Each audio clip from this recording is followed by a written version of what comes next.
Salut à tous, bienvenue sur la chaîne MeatWriter pour cette review numéro 23. Alors ça faisait un moment que j'avais pas fait de review de Meat Close, tout simplement parce que j'avais initié d'autres projets que vous avez pu voir sur la chaîne, et le temps n'étant pas extensible, eh bien il faut opérer des choix, donc voilà pourquoi cette review arrive un petit peu tardivement. Bon, il y a aussi une autre raison, même deux autres raisons pour lesquelles cette review arrive un peu plus tardivement. D'abord, première raison, c'est que cette figurine a été vraiment beaucoup chroniquée par mes collègues, donc j'ai un peu craint l'effet d'overdose, donc j'ai laissé un petit peu retomber l'engouement autour de la figurine pour pouvoir proposer ma vidéo et que vous puissiez la regarder avec un œil neuf.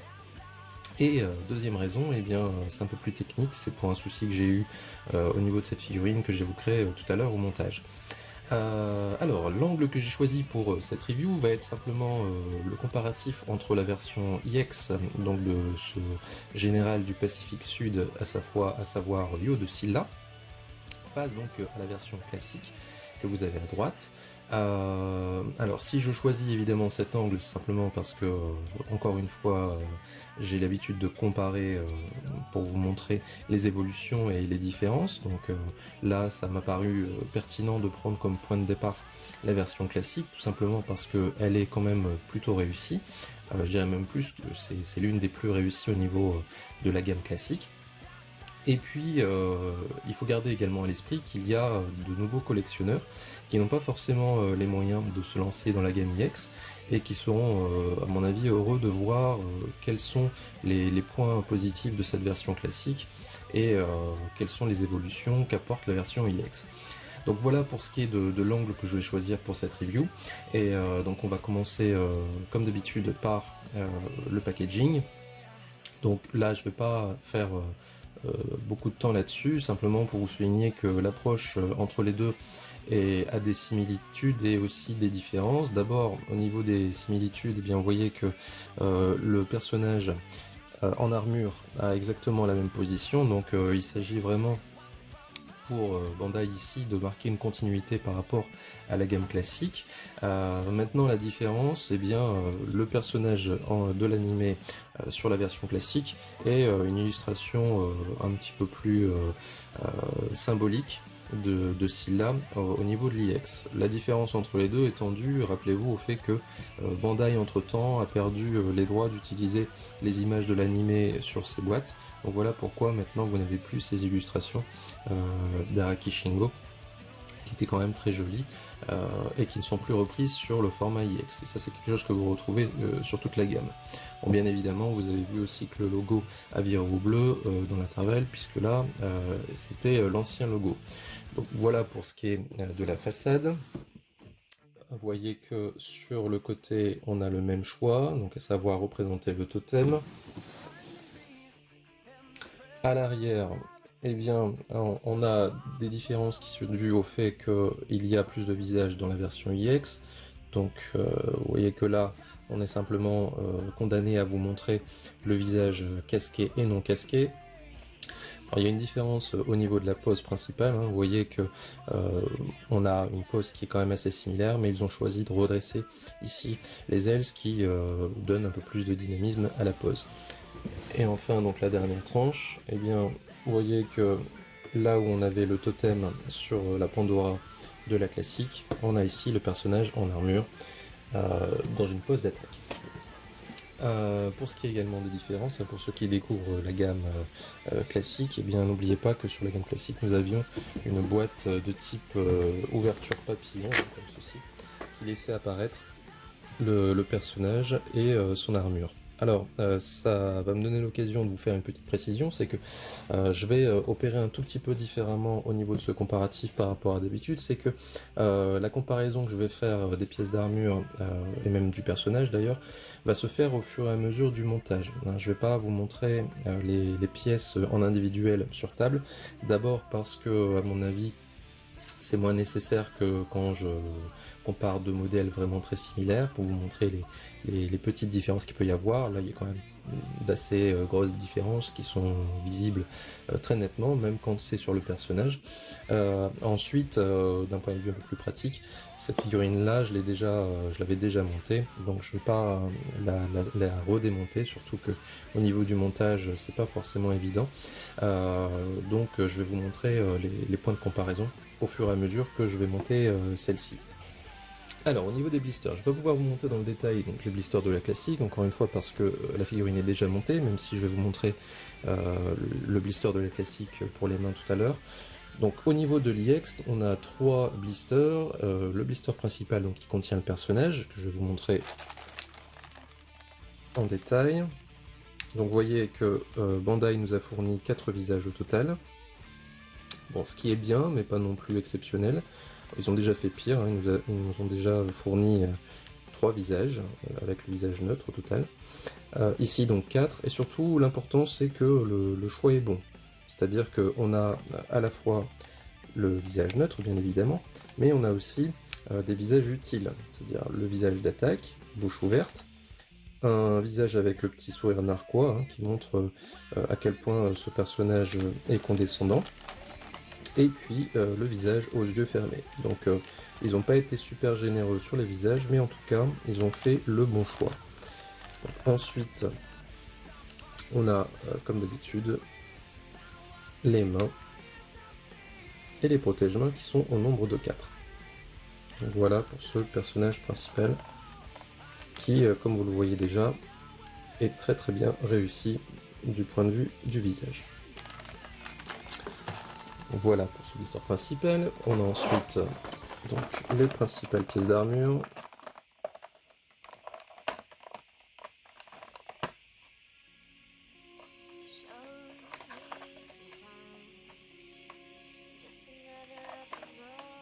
Voilà.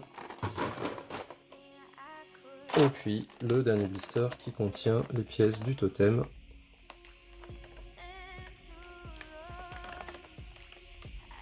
Voilà. Donc voilà pour ces blisters. Alors simplement maintenant au niveau des mains, donc vous voyez que Bandai a fourni sur cette IX 3 paires de mains, plus donc la main doit pointer entre guillemets, hein, puisque le doigt est un peu recourbé. Là où lors de sa gamme classique, eh bien, il nous fournissait aussi 3 paires de mains, plus les mains qui sont sur la figurine, c'est-à-dire ces 2 points fermés ici. Donc en fait on avait 4 paires de mains. Et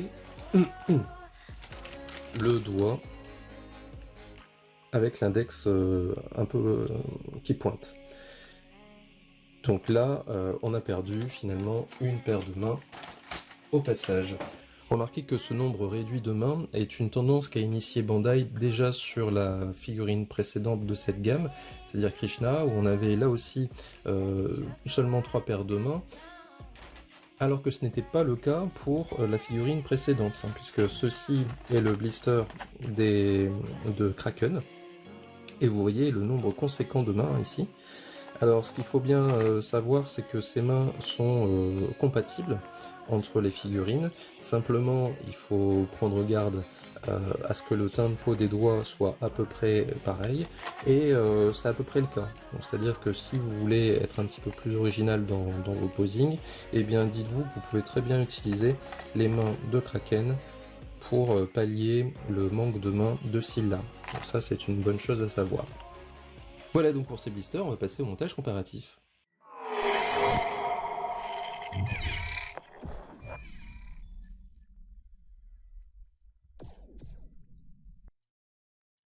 Alors, ce montage comparatif va être l'occasion pour moi de rappeler quelques basiques en termes de différence entre la gamme iX et la gamme classique.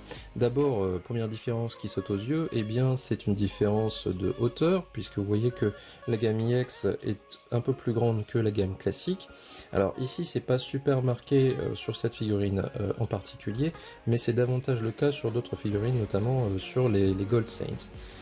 Pour ce qui est de la visualisation de cette différence, eh bien regardez, c'est à peu près ceci, voilà. Donc on est, on va dire, sur cette figurine à peu près 1 cm. surtout quand on prend en compte le fait que ici, vous voyez que Scylla a les jambes écartées. Une deuxième différence que vous avez par rapport à la Gamme EX, eh bien, c'est en termes de rigidité. Donc, si vous prenez la classique, eh bien, vous voyez, j'ai pas besoin de faire ça fort. On a une extrême mollesse sur le bas de la figurine que l'on a beaucoup moins sur la Gamme EX. Donc ceci a tendance bien sûr à compliquer le posing.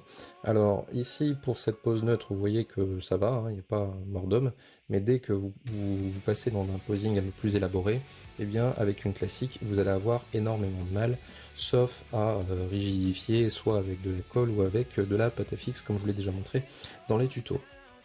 Pour ce qui est donc de cette Gamme EX, eh bien on a une rigidité qui est un peu plus forte.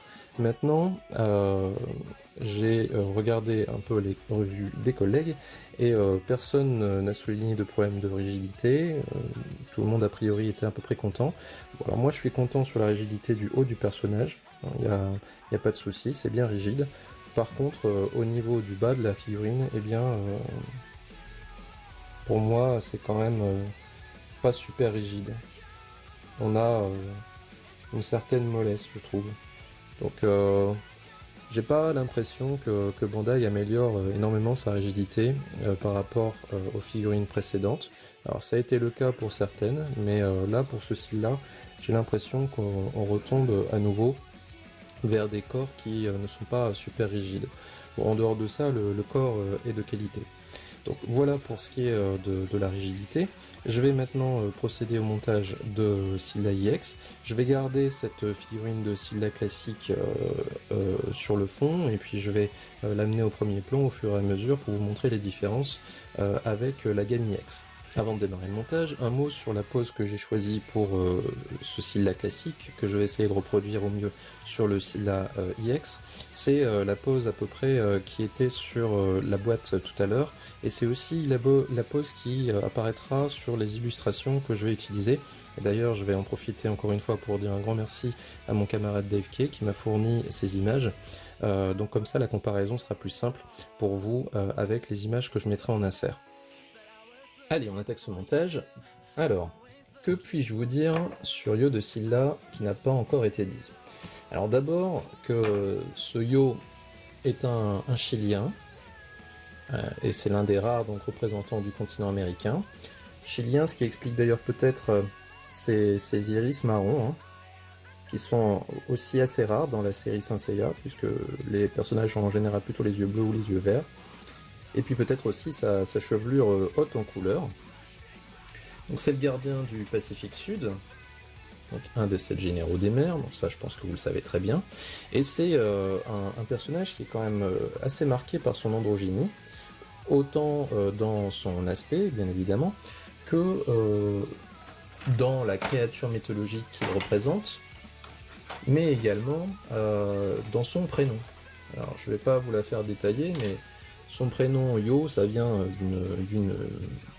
de la mythologie grecque, et il s'agissait simplement d'une nymphe qui a été courtisée par Zeus, qui a été transformée en vache, et qui a été plus ou moins condamnée à parcourir le monde.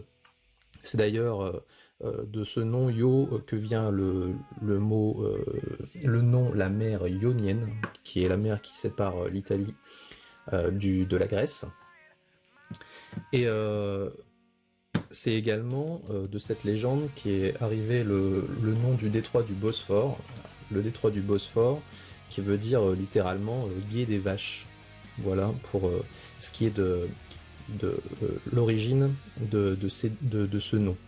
Maintenant, ce qu'il faut en retenir, c'est que cette histoire est intimement liée donc à la deuxième raison pour laquelle ce personnage est plutôt androgyne, à savoir la créature mythologique qu'il représente, c'est-à-dire Scylla.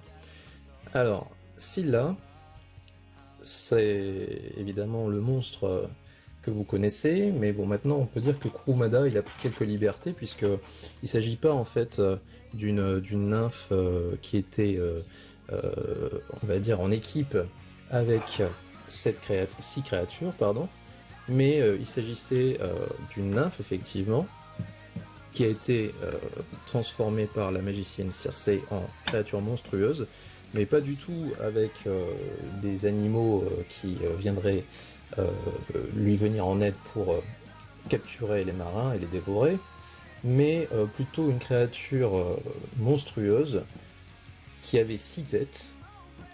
C'était des têtes de chien avec 3 rangées de dents. Et c'est là où ça devient intéressant, c'est que cette histoire est intimement liée à l'histoire d'Ulysse. Alors, je vais faire une petite pause dans mon récit déjà pour vous faire un premier point de comparaison qui concerne les pattes pas du loup, mais de l'ours. Alors attention, ce sont les pattes de l'ours. Le loup, c'est pas cette partie-là qui le symbolise. Alors, remarquez la différence d'épaisseur entre les deux. On a une pièce qui est nettement plus fine sur la version classique. Donc là, il s'agit vraiment d'un choix esthétique de la part de Bandai, de mettre l'accent sur les pièces qui représentent les bêtes de Scylla. Alors c'est un choix purement esthétique. Maintenant, en termes de fidélité, eh bien, si on compare avec l'illustration que je mets à gauche, on voit que niveau fidélité, on est plus fidèle sur la pièce de la classique. Puisque dans le Setei, c'est un petit peu moins épais, un petit peu moins marqué que sur l'IX. En revanche, au niveau des couleurs, eh bien, c'est plutôt du côté de l'IX qu'on a la vérité. Vous voyez que la pièce en elle-même est nettement plus jaune, dorée que la pièce de la classique. Donc ça, c'est pour ce premier point de comparaison. Alors, donc si je reviens à mon histoire d'Ulysse, eh bien, Ulysse, à un moment donc, dans son voyage, doit choisir, en passant donc à travers le détroit du Bosphore. Alors, on n'est pas tous d'accord, enfin en tout cas les géographes sont pas tous d'accord pour dire que c'est le détroit du Bosphore, mais on va prendre cette interprétation. Et dans ce détroit, eh bien, il doit choisir entre deux mots. Le premier qui est de passer par une créature qui s'appelle Charybde, qui est en fait un monstre qui engloutit les eaux des mers et tous les bateaux qui se trouvent à proximité, et il fait ça 3 fois par jour. Ou alors de passer par Scylla, qui est donc cette créature mythologique à 6 têtes, qui provoquera de façon certaine la mort de 6 de ses compagnons. Alors, je suis en train d'essayer de mettre cette pièce, pas évidente.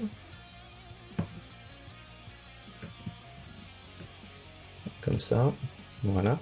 Donc de 6 de ses compagnons de façon certaine. Autrement dit, le choix qui s'opère à lui, c'est soit je passe par Charybde et j'ai une chance, on va dire j'ai 3 chances sur 24, alors si on imagine que la créature engloutit tout 3 fois par jour, alors on va dire 3 heures par jour, donc j'ai 3 chances on va dire sur 24 que mon bateau soit totalement englouti et qu'on soit tous morts, ou alors je passe par Scylla et je suis sûr que 6 d'entre nous vont mourir, sachant il me semble que à ce moment-là, dans son bateau, eh bien, il y a 12 membres d'équipage. Autrement dit, la moitié des membres d'équipage, ils perdront la vie.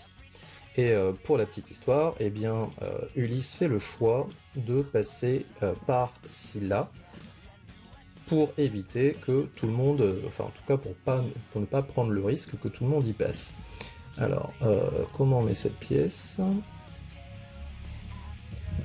Il y a une charnière, donc ce qui veut dire que elle est forcément mobile. Voilà, on doit retirer ça. Voilà, donc il y a une charnière, vous voyez. Donc il fait le choix de passer par Scylla et donc de perdre 6 membres d'équipage. Et cette petite histoire vient démontrer normalement que Ulysse est quelqu'un de rusé, quelqu'un d'intelligent, qui est prêt à prendre qui peut prendre des bonnes décisions, et ce de façon pragmatique.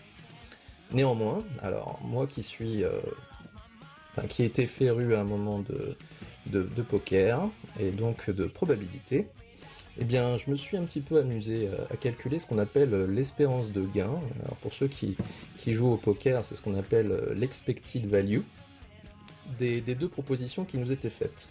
à savoir je perds tout 3 fois par jour, ou je perds de façon certaine 6 membres d'équipage sur les 12. Eh bien devinez quoi, si vous faites le calcul, qui n'est pas un calcul très compliqué, hein, eh bien vous vous rendrez compte que l'expected value, c'est-à-dire la valeur espérée de la proposition de passer par Charybde, représente normalement 9 survivants par heure, si on ramène ça sur 1 heure par jour. Donc ça veut dire que si vous faites ça sur le long terme, eh bien par heure, eh bien vous aurez 9 survivants en passant par Charybde. Alors qu'en passant par Scylla, comme je l'ai dit tout à l'heure, on perd 6 membres d'équipage quoi qu'il arrive. Autrement dit, par heure, eh bien on aurait 6 survivants. Donc vous voyez que mathématiquement, en termes de probabilité, eh bien il vaut mieux passer par Charybde. Donc voilà pour cette histoire de Ulysse et de Scylla. Alors, je vais arriver sur la pièce qui m'a cassé les pieds. Alors c'est pas celle-ci. Alors je suis en train de me poser la question de sens. Il faut la mettre. C'est peut-être comme ça. Ou alors comme ceci. Non, j'ai pas l'impression que ça le fait. Alors si je regarde par rapport à l'illustration. Ouais, non, plutôt comme ça.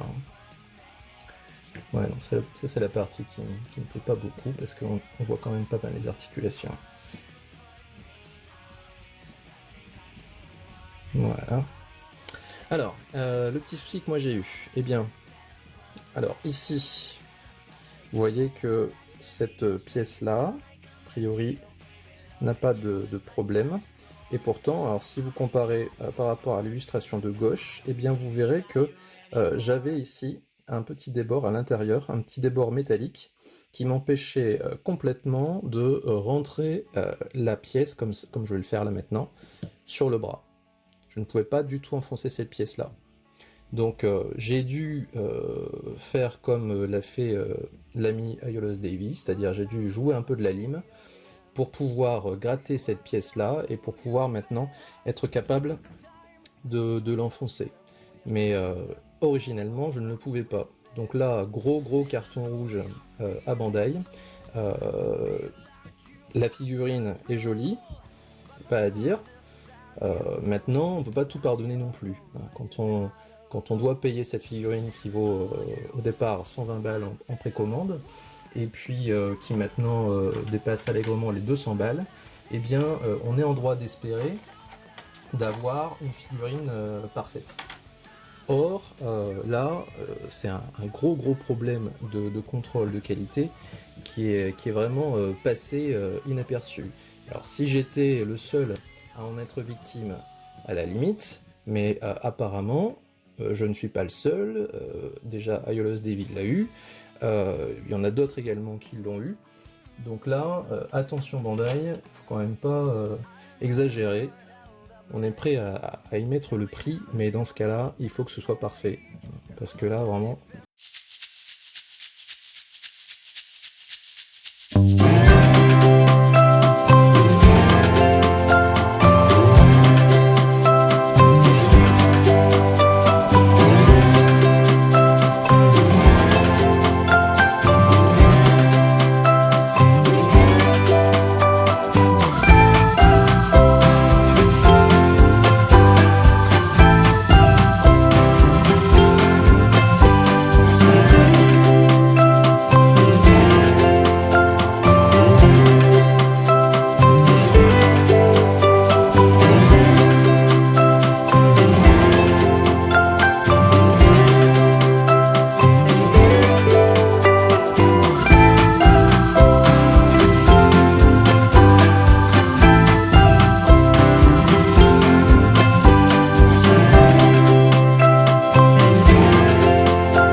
IX par rapport à la version classique. Et donc là aussi, si on compare par rapport à l'image d'illustration à gauche, eh bien vous vous rendrez compte que c'est à nouveau la figurine IX qui est plus dans le vrai ici. Hein, ces serres de l'aigle sont davantage visualisables sur l'image d'origine, de même que le dard de l'abeille ici. Et pour ce qui est donc de l'autre bras, eh bien vous avez aussi ces serres de l'aigle qui sont plus marquées. Et en termes de coloris, eh bien vous voyez que vous retrouvez aussi un coloris plus doré sur la version IX qui correspond davantage à l'image d'illustration. Voilà pour ce deuxième point. J'ai perdu les cheveux de ce pauvre cil là, je les remettrai après. Alors, il va nous rester les mains, donc je vais adopter les points fermés comme pour la version classique. Alors sinon, pour le personnage de Yo en lui-même, bah, c'est pas vraiment un personnage que j'affectionne. Alors j'aime beaucoup son armure, je trouve qu'il est vraiment très joli, bien évidemment. Mais le personnage en lui-même me laisse assez indifférent, je dois dire. Tout simplement parce que son histoire court sur 2 épisodes, on va dire, et que sa caractérisation, elle est quand même assez superficielle. On a vraiment l'impression d'un...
Pas trop mal ça. Un très très joli rendu, hein. On reconnaît bien la Mio. Bon, bah, il est très beau, hein. Il n'y a pas à dire. Alors, je dois dire que c'est une figurine que j'ai mis un peu de temps à monter, hein. Je l'ai reçu semaine dernière déjà. J'ai mis une semaine pour le sortir de sa boîte. Tout simplement parce que, encore une fois, comme j'ai dit tout à l'heure, j'ai pas un attrait particulier pour ce personnage. Mais force est de constater que il est sublime, hein. Très très joli. Bon, je vais vous proposer la petite session de posing. Je pense qu'il y a quelques petits trucs à faire avec ce personnage. Et puis après, on se retrouve pour le bilan et le comparatif entre les deux personnages.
Voilà les amis, donc de retour après cette petite session de posing, donc pour le comparatif bilan. Alors d'abord en termes de fidélité, on va encore une fois se baser donc, sur les illustrations que je vais mettre à gauche et à droite. Donc si on regarde d'un point de vue global, et bien on se rend compte à quel point on a une évolution qui est vraiment très positive par rapport à la gamme classique. Alors évidemment c'est le coloris hein, qui est déjà le plus frappant, hein. On a des orangés qui sont bien plus marqués, bien plus pétants sur la version iX, de même pour les dorés. Donc ça c'est nettement plus fidèle sur l'IX que sur la classique. Ensuite, en termes de fidélité, eh bien, on a une fidélité qui est aussi plus grande sur l'IX. Alors, ceci est apparent au niveau des ornementations, alors que vous avez ici, donc sur la classique, vous voyez que vous avez une partie dorée qui vient se mettre sur la partie orangée, alors que sur l'IX, eh bien là, vous n'avez rien. Et vous avez la même chose ici au niveau du brassard, donc vous avez un élément orangé ici, qui vient décorer la brassière, là où pour le brassard, là où pour l'IX vous n'avez rien. Et bien encore une fois, hein, si vous regardez par rapport à l'illustration qui est à gauche, vous vous rendrez compte que sur le design original, il n'y a pas ces ornementations que nous ajoute la version classique. De même ici au niveau de son pied. Autre chose, c'est au niveau donc, du coloris du casque. Vous avez ici donc ce qui symbolise a priori les yeux du loup, donc, que vous avez également donc, sur la Bandai classique, mais ici vous avez un côté bleuté que vous n'avez pas vraiment donc, sur la classique, en tout cas pas aussi marqué, et encore une fois, ça c'est plus fidèle à la version animée. Autre chose, ça concerne l'intégration des bêtes de Scylla dans l'armure.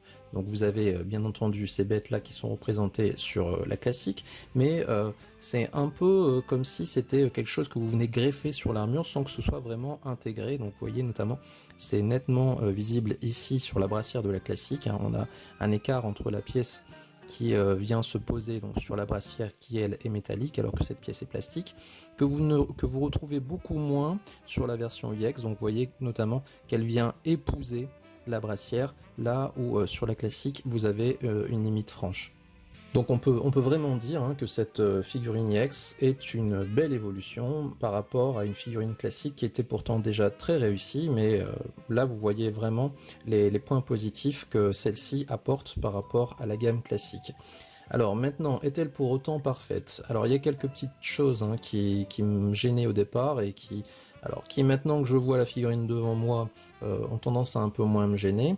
D'abord, au niveau des brassières ici, on a quand même un espace qui est assez important. Il va falloir jouer vraiment avec l'orientation de ces brassières pour pouvoir camoufler le plus possible les articulations des bras. Donc ça, je pense que ça aurait pu être un tout petit peu mieux réalisé par Bandai. Autre chose également, alors ça c'est un point qu'ont souvent soulevé les gens qui critiquaient cette figurine, c'est donc la grosseur des jambes et notamment des mollets. Alors d'abord, si on regarde par rapport au Setai à gauche, eh bien vous vous rendrez compte que c'est un personnage qui a déjà de bons mollets hein, sur le design original. Donc c'est un peu normal que vous retrouvez ça sur la figurine. Ensuite, j'aurais tendance à dire attention au phénomène de persistance rétinienne. C'est-à-dire que pour beaucoup de collectionneurs, et c'est d'ailleurs le cas pour moi, on avait cette figurine-là au départ. Donc forcément, on avait, vous voyez, des jambes qui étaient très très fines, ce qui correspond à la gamme classique, et dès l'instant où vous passez à ces jambières-là, ben forcément vous allez forcément les trouver plus grosses. Et donc peut-être que cela va vous sembler anormal, tout simplement parce que vous avez vu à chaque fois, vous avez vu cette figurine, et à l'esprit vous avez cette figurine. Maintenant, imaginez bien que si vous aviez eu celle-ci en premier, et puis qu'ensuite on vous avait donné celle-ci, eh bien le phénomène aurait été inverse, et puis que vous auriez trouvé peut-être que celle-ci avait des jambes qui n'étaient pas assez grosses. Si j'essaye maintenant de faire un bilan, eh bien, ces deux figurines sont bien évidemment très valables. On reconnaît chez l'une comme chez l'autre le personnage de Yo de Scylla. Maintenant, celle-ci est plus aboutie, mais cet aboutissement, eh bien, il a un prix. N'oubliez pas que cette figurine, eh bien, à sa sortie, valait dans les 120-130 euros en précommande. Maintenant, il devient difficile de la trouver en dessous de 150 euros. On voit même de plus en plus de tarifs à 200 euros.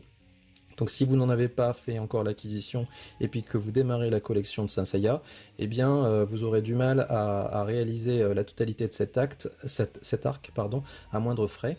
Là où si vous prenez des figurines classiques, eh bien vous aurez des figurines qui sont quand même très ressemblantes à l'animé, maintenant un peu moins abouti, mais surtout nettement moins cher, hein, puisque le tarif de ce Scylla classique doit tourner aux alentours de 60-70 euros. Donc vous voyez, on arrive même sur des tarifs qui sont 3 fois moins chers que la figurine EX. Et c'est pas pour s'arranger, c'est-à-dire que pour les autres figurines de cette gamme, en IX, on commence à arriver sur des prix prohibitifs. Donc si vous débutez la collection, eh bien dites-vous que c'est pas forcément un mauvais choix que d'acquérir ces figurines classiques si vous voulez absolument avoir l'arc Poséidon. Maintenant, si vous voulez le top du top, eh bien vous aurez du mal à faire l'impasse sur cette gamme IX. Maintenant, j'aimerais juste conclure avec un petit comparatif dans le détail avec l'illustration d'origine. Et si vous vous concentrez vraiment donc, sur les points importants de la figurine et que vous comparez bien avec l'illustration qui est à gauche, eh bien, vous vous rendrez compte à quel point cette figurine est fidèle au design de l'animé. Et donc là on peut dire vraiment un grand bravo à Bandai pour la réalisation de cette figurine. C'est vraiment une figurine qui est vraiment réussie, qui est vraiment fidèle au design original. Bon certes, qui a un peu exagéré les grosses pattes là pour le coup de l'ours, mais globalement si on prend le design global, eh bien la figurine est vraiment très fidèle au design d'origine. Donc voilà les amis qui vient conclure cette review numéro 23, je dois dire que j'ai été finalement assez agréablement surpris par cette figurine, parce que j'étais quand même assez sceptique au vu des photos, et je dois dire que vraiment elle rend beaucoup mieux en vrai, et on ne peut vraiment réaliser à quel point cette figurine est fidèle que lorsque l'on a celle-ci face à soi. Elle est simplement sublime. Donc c'est vraiment un achat que je conseille. Évidemment, ça sera compliqué de la trouver à un tarif qui ne soit pas un tarif d'usurier, mais c'est une figurine vraiment qui vaut la peine d'être possédée. L'actu de la chaîne et les reviews à venir, eh bien, je vous opérerai bientôt un comparatif entre le Shura IX Renégat de version CS modèle par rapport au Bandai, puisque je viens de le recevoir. Je devrais recevoir aussi le Cancer OCE, donc là aussi je vais sans doute vous en faire une review, un peu dans le style de ce que je vous avais fait avec le Saga OCE, et puis j'ai d'autres petites choses dans les cartons que je vous ferai découvrir par la suite. Voilà les amis, donc comme d'habitude, n'hésitez pas à liker cette vidéo si vous l'avez appréciée, à la partager, à la commenter, et puis à vous abonner si ce n'est pas encore fait. Et d'ici à la prochaine fois, eh bien, portez-vous bien.